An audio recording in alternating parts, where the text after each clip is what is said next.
श्रीमद् भगवद गीता अध्याय 1 श्लोक क्रमांक 16 से 20। अनंत विजयम राजा कुंती पुत्रो युधिष्ठिरः नकुलः सह देवश्च सुघोषमणि पुष्पकौ काश्यश्च परमेश्वासः शिखंडी च महारथः धृष्टद्युम्नो विराटश्च सात्यकिश्च पराजितः द्रुपदो द्रौपदेयाश्च सर्वशः पृथिवीपते सौभद्रश्च महाबाहुः शंखान् दद्मो पृथक पृथक। हे राजन, कुंती पुत्र राजा युधिष्ठिर ने अपना अनंत विजय नामक शंख बजाया तथा नकुल और सहदेव ने सुघोष एवं मणि पुष्पक शंख बजाए। महान धनुर्धर काशीराज, परम योद्धा शिखंडी, धृष्टद्युम्न, विराट, अजेय सात्विकी, द्रुपद, द्रौपदी के पुत्र तथा सुभद्रा के महाबाहु पुत्र आदि सबों ने अपने अपने शंख बजाए। तात्पर्य: संजय ने राजा धृतराष्ट्र को अत्यंत चतुराई से यह बताया कि पांडु के पुत्रों को धोखा देने तथा राज्य सिंहासन पर अपने पुत्रों को आसीन कराने की यह अविवेकपूर्ण नीति श्लाघनीय नहीं थी। लक्षणों से पहले से ही यह सूचित हो रहा था कि इस महायुद्ध में सारा कुरुवंश मारा जाएगा। भीष्म पितामह से लेकर अभिमन्यु तक तथा अन्य पौत्रों तक विश्व के अनेक देशों के राजाओं समेत उपस्थित सारे के सारे लोगों का विनाश निश्चित था। यह सारी दुर्घटना राजा धृतराष्ट्र के कारण होने जा रही थी, क्योंकि उसने अपने पुत्रों की कुनीति को प्रोत्साहन दिया था। सघोषो धर्तराष्ट्राणां हृदयानि व्यदारयत् नभश्च पृथिवीं चैव तुमुलो अभ्यनुनादयन्। सह उस घोषः शब्द ने धार्तराष्ट्राणाम धृतराष्ट्र के पुत्रों के हृदयानि हृदयों को व्यदारयत विदीर्ण कर दिया। नभः आकाश च भी पृथिवीं पृथ्वी तल को च भी एव निश्चय ही तुमुलः कोलाहल पूर्ण अभ्यनुनादयन प्रतिध्वनित करता शब्दायमान करता। इन विभिन्न शंखों की ध्वनि कोलाहल पूर्ण बन गई, जो आकाश तथा पृथ्वी को शब्दायमान करती हुई धृतराष्ट्र के पुत्रों के हृदय को विदीर्ण करने लगी। जब भीष्म तथा दुर्योधन के पक्ष के अन्य वीरों ने अपने अपने शंख बजाए तो पांडवों के हृदय विदीर्ण नहीं हुए।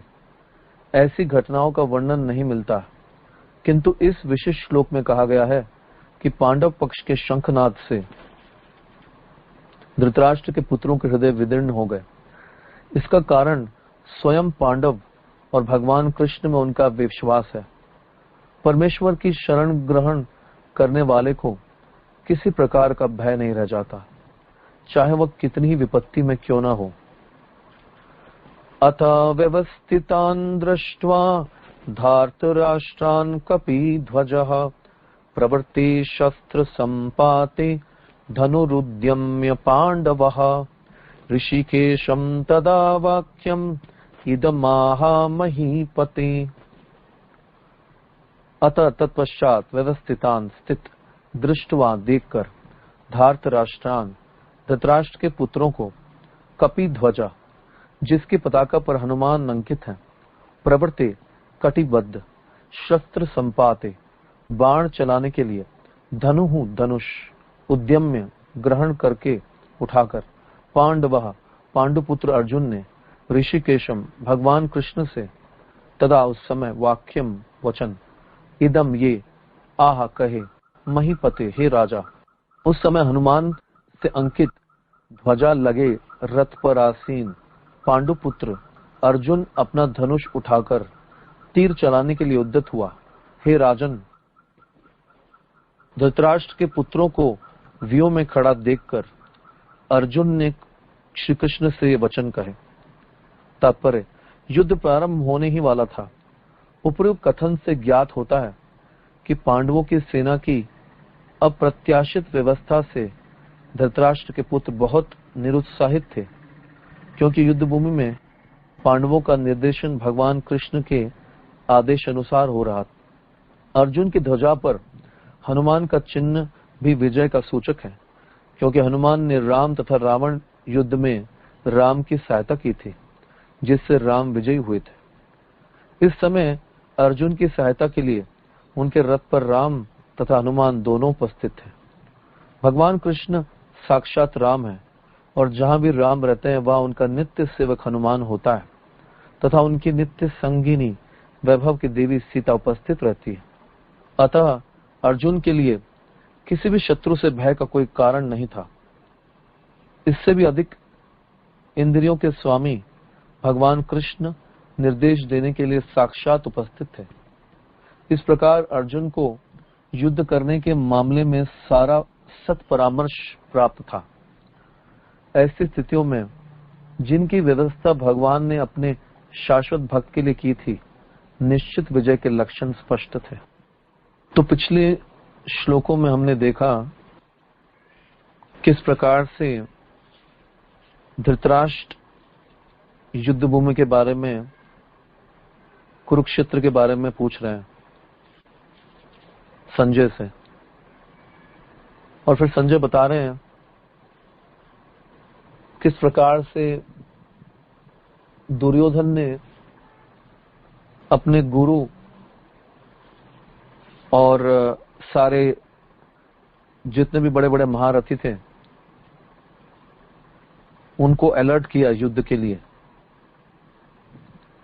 और एक एक सेना के बड़े बड़े महारथियों के बारे में उन्होंने बताया। पहले तो उन्होंने अपने शत्रु की सेना के बारे में वर्णन किया, शत्रु की सेना के महारथियों के बारे में वर्णन किया, फिर बाद में अपने सेना के महारथियों के बारे में वर्णन किया और उनके बीच में तुलना की और बताया कि हमारी सेना के जो महारथी हैं वो शत्रु की सेना से ज्यादा शक्तिशाली हैं। फिर व्यू रचना के बाद सब लोगों ने अपने, सबसे पहले कुरुवृद्ध पितामह ने अपना शंख बजाया दुर्योधन को आनंद देने के लिए, और उसके बाद में भगवान कृष्ण ने, ऋषिकेश ने अपना शंख बजाया पांचजन्य। पांचजन्य के बारे में हमने सुना किस प्रकार से पांचजन्य शंख को प्राप्त किया भगवान ने। उसी प्रकार से अर्जुन ने भी, जब अर्जुन स्वर्ग लोक में सारे दिव्यास्त्र लेने गए थे तो वो धरती के हिसाब से 4 वर्ष तक स्वर्ग में रहे। धरती में और स्वर्ग लोक के समय में फर्क है, स्वर्ग लोक के हिसाब से तो कम समय था, लेकिन धरती के हिसाब से वो 4 वर्ष में रहे थे वहां पर।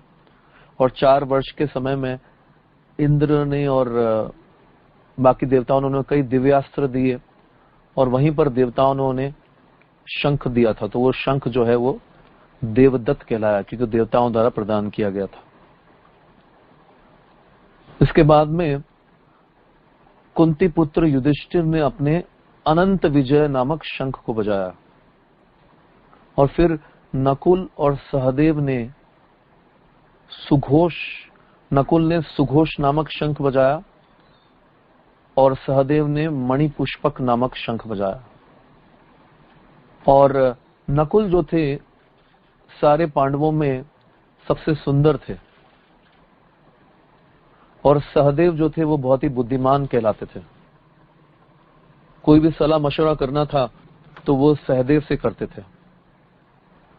जब युधिष्ठिर महाराज ने अपने राज्य में यज्ञ कर रहे थे तो उस समय उनको अग्र पूजा करने के बारे में डिसाइड करना था, तो सबसे पहले सहदेव ने ही भगवान कृष्ण का नाम लिया था कि भगवान कृष्ण की अग्र पूजा होनी चाहिए। सहदेव भी भगवान के बहुत बड़े भक्त हैं। उसके बाद में काशीराज और शिखंडी भी मौजूद थे उसमें।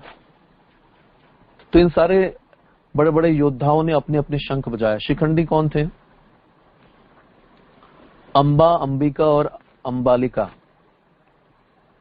तो इसमें से जो अंबा थी, भीष्म पितामह विचित्र वीर के लिए तीनों अंबा, अंबिका और अंबालिका का हरण करके लेके आए थे।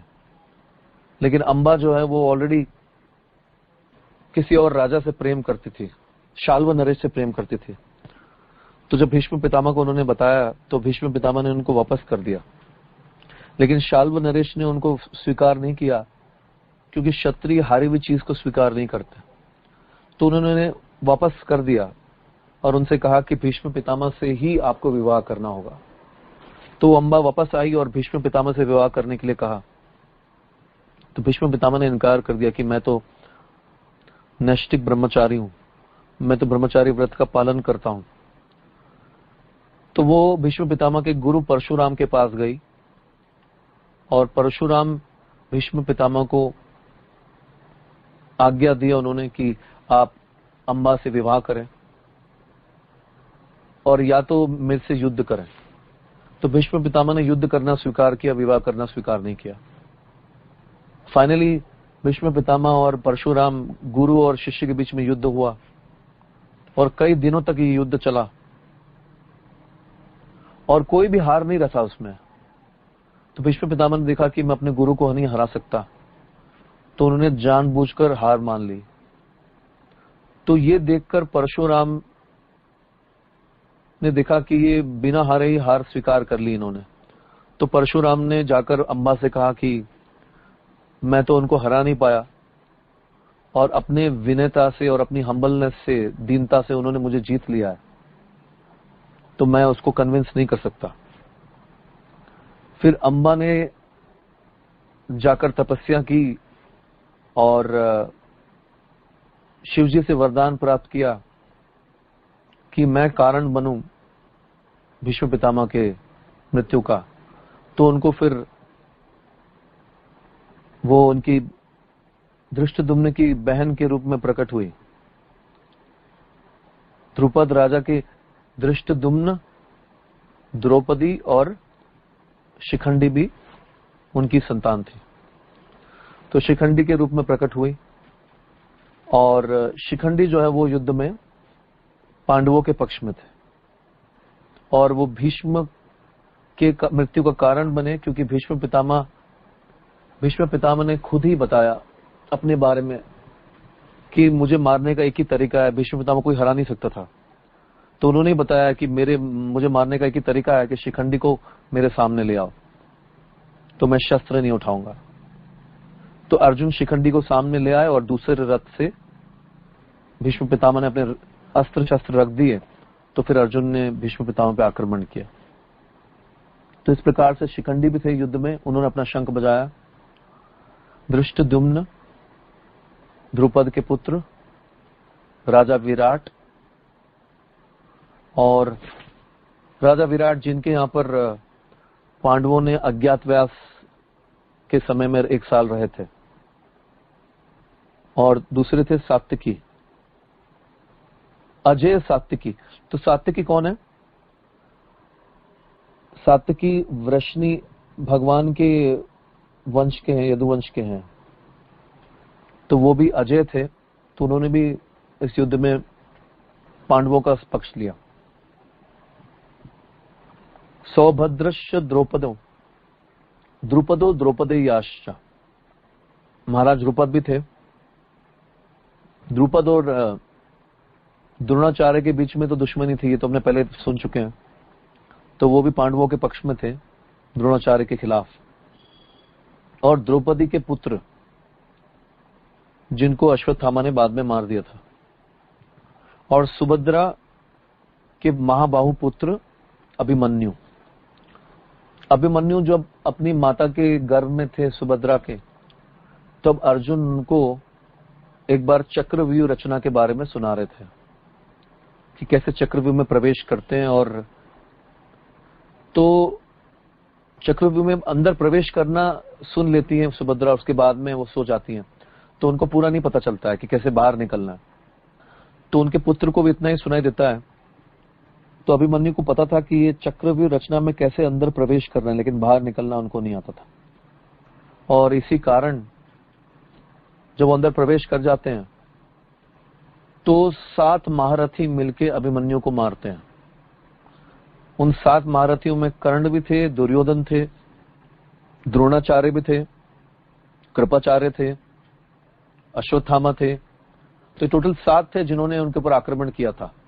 तो 7 महारथियों ने मिलके अकेले को मारा था और उनको एक कवच पहनाया हुआ था भगवान कृष्ण ने अभिमन्यु को, और वो कवच को पीछे से मंत्रों से बांधा हुआ और उस कवच को कोई तोड़ नहीं सकता था और मंत्र से ही उस कवच को काटा जा सकता था, लेकिन उसको पीछे से काटना चाहिए था और पीछे से जाकर काटने के लिए कोई तैयार नहीं था, क्योंकि ये तो युद्ध के खिलाफ था, नीति के खिलाफ।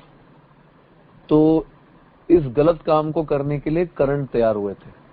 उन्होंने जाकर पीछे से मंत्रों से इस कवच के नॉट को काट दिया था और इस कवच के टूटने के बाद ही इन 7 महारथियों ने मिलकर अभिमन्यु को मार पाया। अगर ये कवच होता तो अभिमन्यु मरना मुश्किल था।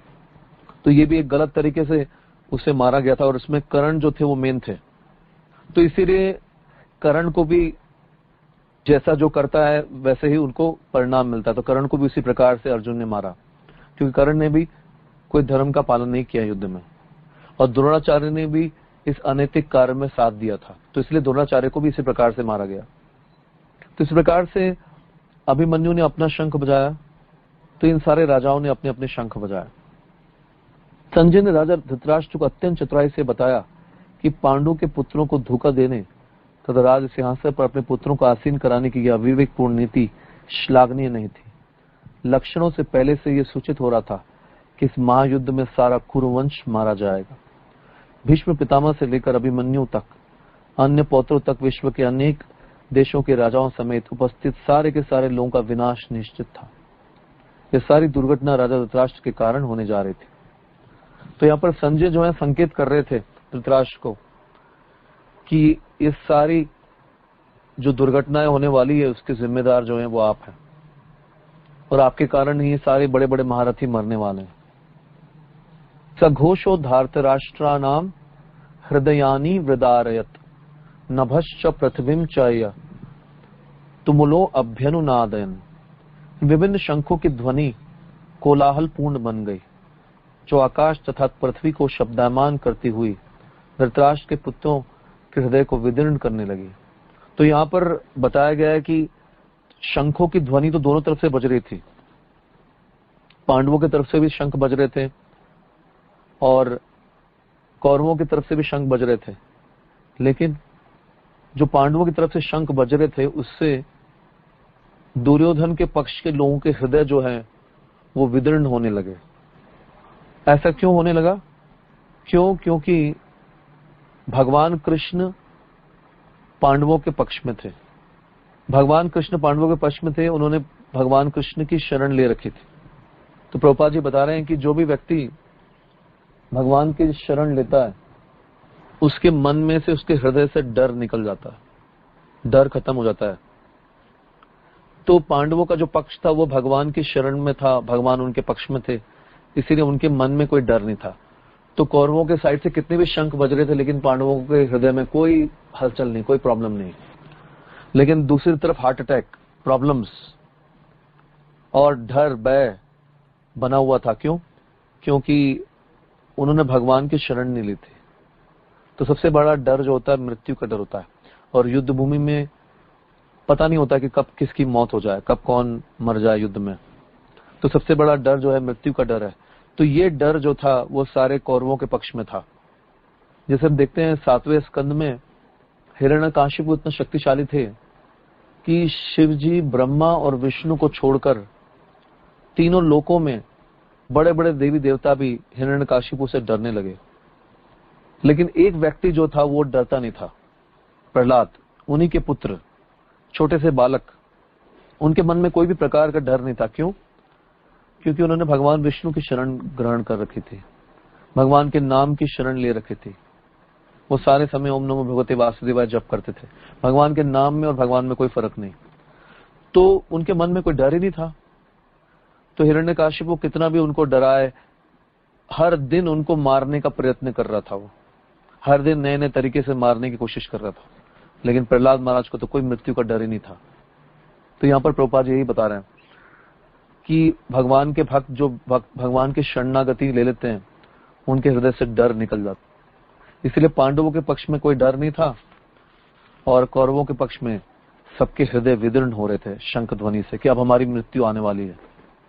अतः व्यवस्थितान दृष्ट्वा धार्त राष्ट्रान कपिध्वज प्रवर्ते शस्त्र संपाते धनुरुद्यम्य पांडवा ऋषिकेशम तदा वाक्यम इदमाहा महीपते।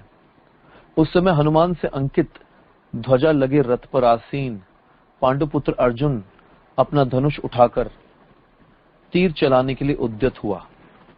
तो यहाँ पर वर्णन आया है कि अर्जुन के जो रथ थे उसके ऊपर जो ध्वजा थी, ध्वजा में हनुमान अंकित। तो हनुमान क्यों अंकित थे? क्योंकि जहां पर भी भगवान कृष्ण होते हैं, भगवान कृष्ण जो है उन्हीं के विस्तार हैं राम। रामादि मूर्तिषु कला नियमेन तिष्ठन्। राम आदि जितने भी विस्तार हैं, राम, वराह, वामन, नरसिम्हा, कूर्म, मत्स्य, ये सब जो है भगवान की कलाएं हैं। तो जहां पर भी कृष्ण होते हैं वहां पर राम भी होते हैं, क्योंकि राम जो है भगवान की कला है। और जहां पर राम होते हैं वहां पर हनुमान होते हैं। तो हनुमान जो है वो अर्जुन के साथ में, अर्जुन अकेले नहीं थे, भगवान राम और हनुमान दोनों उनके साथ।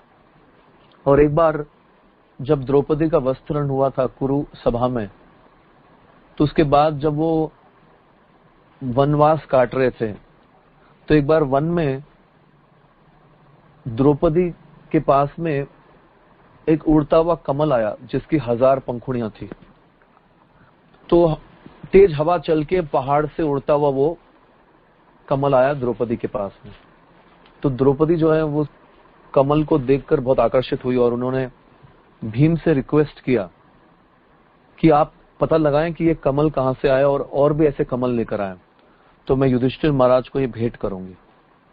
तो द्रौपदी पहले ही दुखी थी, तो भीम ने देखा कि अभी मैं उनकी इच्छा पूरी नहीं करूंगा तो वो और ज्यादा दुखी होगी। तो वो कमल लेकर द्रौपदी के हाथ से उसी दिशा में गए, पहाड़ की तरफ, जंगलों से, जिस दिशा से उड़ के आया था।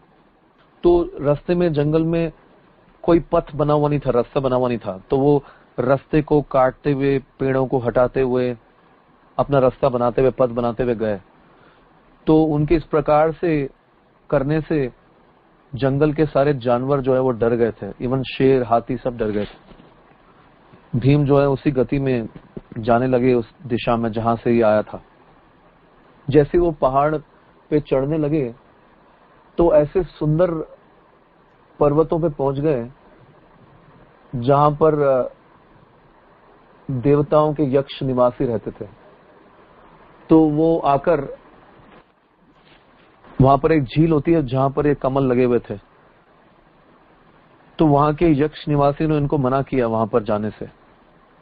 तो भीम ने उनकी बात नहीं मानी और उनके साथ युद्ध किया और उनको हराकर वो झील में प्रवेश कर गए। जैसे वो और आगे गए तो उन्होंने एक बहुत ही भयानक आवाज सुनाई दी। तो वो पता करने लगे कि ये आवाज कहां से आई है। तो उन्होंने देखा कि एक बहुत ही विशाल काय वानर बैठा हुआ है और उसने अपनी पूंछ को धरती पर मारा है। उससे जो है इतना जोर से आवाज हुई। तो भीम को उसको पार करके जाना था। तो भीम उस वानर से बोलते हैं कि आप अपनी पूंछ को हटा लें तो मैं आगे जा सकूं। तो वानर जो थे वो बहुत ही वृद्ध लग रहे थे। तो वानर उनसे बोलते हैं कि मैं तो बूढ़ा हूं, तो तुम मेरे पूंछ को पार करके जा सकते हो। लेकिन भीम जो है भगवान के भक्त थे, हर जीव के अंदर भगवान को देखते थे। तो वो उनको बोलते हैं कि आपके अंदर भी भगवान विद्यमान है, चाहे आप वानर हो, परमात्मा रूप में भगवान सबके अंदर विद्यमान है, तो मैं आपको लांग कर नहीं जा सकता। तो ये अच्छा होगा कि आप अपनी पूंछ को हटा दें। तो वो उनको बोलते हैं कि मैं तो बूढ़ा हो चुका हूं और मेरे में इतनी शक्ति नहीं कि अपनी पूंछ को हटा सकूं, तो आप ही कोशिश करें मेरी पूंछ को हटा दें। तो भीम अपनी ताकत लगाते हैं और पूंछ को उठाने लगते हैं। तो वो पूंछ जो है 1 इंच भी नहीं हिलती है भीम से। तो भीम को शक होता है कि ये कौन, कोई ऑर्डिनरी वानर तो नहीं लगता है जिसकी एक पूंछ को मैं हिला नहीं पा रहा हूं। तो भीम जाते हैं उस वानर के पास में और जाकर उनको प्रणाम करते हैं और उनसे पूछते हैं कि क्या आप बता सकते हैं कि आप कौन हैं, अपना परिचय दें कि आपको इस साधारण वानर नहीं लगते। तो फिर हनुमान जी बताते हैं उनको कि असलियत में मैं ही राम का सेवक हूं, जिन्होंने त्रेता युग में भगवान राम की सहायता की थी और लंका में आग लगाई थी। तो भीम के अंदर जो भी अहंकार था वो खत्म हो जाता है और वो हनुमान जी से माफी मांगते हैं और उनको बोलते हैं कि मैं आपका ही वायुदेव का पुत्र हूं, मैं आपका भाई हूं, आप मेरे भ्राता हैं। मेरी बहुत इच्छा है कि आप मुझे अपने उस बड़े रूप का दर्शन दे जिस रूप से आपने लंका, समुद्र को लांग कर लंका गए थे, जो हनुमान जी का बड़ा रूप है ना जो। तो हनुमान जी बोलते हैं कि ये मेरा रूप जो है इसके दर्शन करना कोई साधारण नहीं है, क्योंकि त्रेता युग में जो लोग थे उनका साइज बहुत बड़ा था, तो उसके हिसाब से मेरा ये रूप बहुत बड़ा है।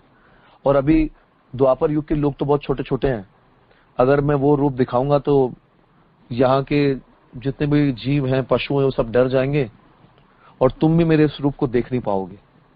तो हनुमान जी मना कर देते हैं। फिर हनुमान भीम से बोलते हैं, तुम अगर चाहो तो मैं जाकर अभी दुर्योधन को मार के और सारे राज्यों को युधिष्ठिर को दिलवा दूं, और तुम चाहो तो मैं दुर्योधन को पकड़ के बंदी बना के युधिष्ठिर के चरणों में ले आऊं। तो भीम मना कर देते हैं। वो बोलते कि नहीं, मैं नहीं चाहता कि आप ये सब करें, मैं सिर्फ आपकी ब्लेसिंग चाहता हूं, आपकी कृपा चाहता हूं कि आप मुझे कृपा करें, हम पांडवों पे कृपा करें और आपका आशीर्वाद रहे और हम इस युद्ध को जीत सकें, बस यही चाहिए हमको। फिर बाद में भीम वापस रिक्वेस्ट करते हैं हनुमान को कि आप मुझे अपना वो रूप दिखाएं।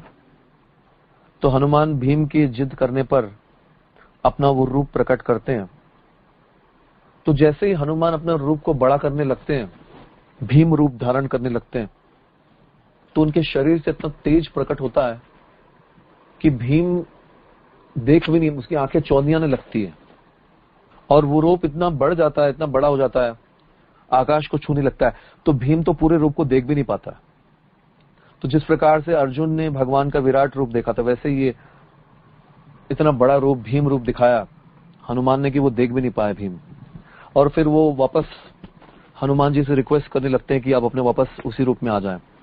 तो हनुमान वापस अपने साधारण रूप में आ जाते हैं और भीम को आशीर्वाद देते हैं कि मैं कुरुक्षेत्र के युद्ध में अर्जुन की ध्वजा के ऊपर अंकित ध्वजा में विद्यमान रहूंगा, क्योंकि भगवान कृष्ण जो है राम ही है, उनमें कोई फर्क नहीं है। तो मैं भगवान कृष्ण अर्जुन के रथ पे सवार होंगे और मैं उसी रथ पे ध्वजा में सवार रहूंगा। तो अर्जुन को दोनों प्रकार से सत्परामर्श भी मिलेगा और कृपा भी मिलेगी। और भीम को एक और आशीर्वाद दिया उन्होंने, जब भी तुम दहाड़ोगे युद्ध करने के लिए, जब भीम बहुत जोर से ललकारते थे युद्ध के लिए, दहाड़ते थे जोर जोर से, जब भी तुम किसी शत्रु का नाम लेकर दहाड़ोगे तो तुम्हारी दहाड़ के अंदर मेरी दहाड़ भी सम्मिलित हो जाएगी। मतलब किसी शत्रु को अगर ललकारोगे आप, तो आपकी जो ललकार होगी, जो आपकी ध्वनि होगी, उस ध्वनि की जो वॉल्यूम होगी वो डबल हो जाएगी, उसकी शक्ति डबल हो जाएगी, क्योंकि उसमें मेरी ध्वनि भी आ जाएगी। हनुमान जी भी बहुत जोर से शत्रुओं को ललकारते थे, तो हनुमान जी की ललकार और भीम की ललकार जो है दोनों मिल जाएगी, उन्होंने बोला। तो ये मेरा तुमको आशीर्वाद है, और उससे जो होगा शत्रु जो है वो डर जाएंगे और आधा युद्ध तो आप ऐसे जीत जाओगे। तो इस प्रकार से हनुमान जी ने भीम को आशीर्वाद दिया और वो ध्वजा पर अंकित रहे। अर्जुन की। फिर राजन धृतराष्ट्र के पुत्रों को व्यूह में खड़ा देखकर अर्जुन ने कृष्ण से वचन कहा। युद्ध प्रारंभ होने ही वाला था। उपर्युक्त कथन से ज्ञात होता है कि पांडवों की सेना की अप्रत्याशित व्यवस्था से धृतराष्ट्र के पुत्र बहुत कुछ निरुत्साहित थे, क्योंकि युद्ध भूमि में पांडवों का निर्देशन भगवान कृष्ण के आदेशानुसार हो रहा था। अर्जुन की ध्वजा पर हनुमान का चिन्ह भी विजय का सूचक है, क्योंकि हनुमान ने राम तथा रावण को युद्ध में राम की सहायता की, जिससे राम विजयी हुए थे। तो यहाँ पर प्रभुपाद बता रहे हैं कि राम के विजय होने का कारण क्या था, क्योंकि उनके साथ में हनुमान थे। तो अर्जुन की ध्वजा में हनुमान होने से अर्जुन की विजय भी जो है वो कंफर्म है कि अर्जुन हारने वाले नहीं है। 100% अर्जुन की विजय होगी ही, क्योंकि अर्जुन उनके साथ में भगवान कृष्ण जो कि राम से अलग नहीं है और हनुमान जी भी हैं, क्योंकि हनुमान ने राम तथा रावण युद्ध में राम की सहायता की थी, जिससे राम विजयी हुए थे। तो इसीलिए अर्जुन भी विजयी होंगे। इस समय अर्जुन की सहायता के लिए उनके रथ पर राम तथा हनुमान दोनों उपस्थित थे।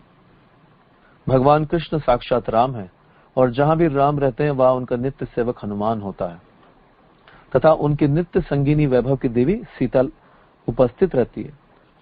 अतः अर्जुन के लिए किसी भी शत्रु से भय का कोई कारण नहीं था। तो इसलिए अर्जुन को तो कोई डरने की कोई कारण था ही नहीं। इससे भी अधिक इंद्रियों के स्वामी भगवान कृष्ण निर्देशन देने के लिए साक्षात उपस्थित है। तो भगवान को यहाँ पर वापस ऋषिकेश शब्द उपयोग हुआ है। तो ऋषिकेश का मतलब है कि जो इंद्रियों के स्वामी हैं। तो भगवान के निर्देशन में अर्जुन ने अपनी सारी इंद्रियों को भगवान ऋषिकेश को समर्पित कर दिया था। तो जब हम अपनी सारी इंद्रियों को भगवान को समर्पित कर देते हैं तो भगवान हमको सही डायरेक्शन में ले जाते हैं। तो इसीलिए हमको अपनी इंद्रियों को भगवान की सेवा में या भगवान को समर्पित कर देना चाहिए। भगवान की सेवा अपनी इंद्रियों को लगा देना चाहिए। यानी कि भगवान को, जैसे अर्जुन ने अपना सारथी बना दिया था। सारथी का मतलब यहाँ पर यह नहीं है कि भगवान सारथी बन गए। सारथी का मतलब यहाँ पर यह है कि भगवान को अर्जुन ने अपनी बागडोर दे दी अपनी सारी इंद्रियों की। तुमी ऋषिकेशा ऋषि का दमिया, तुम्ही ऋषिकेशा ऋषि का दमिया, गोपीनाथ मामा निवेदन सुनो। भक्ति ठाकुर बता रहे हैं कि तुम ऋषिकेश हो और तुम ही मेरी इंद्रियों पे काबू करो। तो अर्जुन ने अपनी सारी इंद्रियों को भगवान को दे रखा था। तो अर्जुन की इंद्रियों को भगवान ने कंट्रोल किया हुआ था, और उनको किस डायरेक्शन में ले जाना है वो भगवान को पता है, सही डायरेक्शन में ले जाना। तो ये सारथी का मतलब है वो कंट्रोल कर रहे थे अर्जुन को। भगवान उनके कंट्रोल में, उनका रथ, अर्जुन की बागडोर, सब कुछ भगवान के कंट्रोल में थी। तो अगर अर्जुन गलती भी करेगा तो भी भगवान उसको बचा लेंगे, क्योंकि कंट्रोल जो है भगवान का। तो इसी प्रकार से भक्त अपना सब कुछ, अपनी इंद्रियां, अपना सब कुछ भगवान को, भगवान की सेवा में लगा देते हैं, तो भगवान कंट्रोल करते हैं सब कुछ। तो फिर हमारे गलत दिशा में ये भटकने का कोई चांस नहीं होता। तो इस प्रकार से अर्जुन का जो जीत थी, विजय थी, वो निश्चित थी, और दुर्योधन और उनके पक्ष के लोगों की हार जो थी वो पूरी तरह से निश्चित थी। यहीं पर मैं विराम देता हूं अपने प्रवचन को।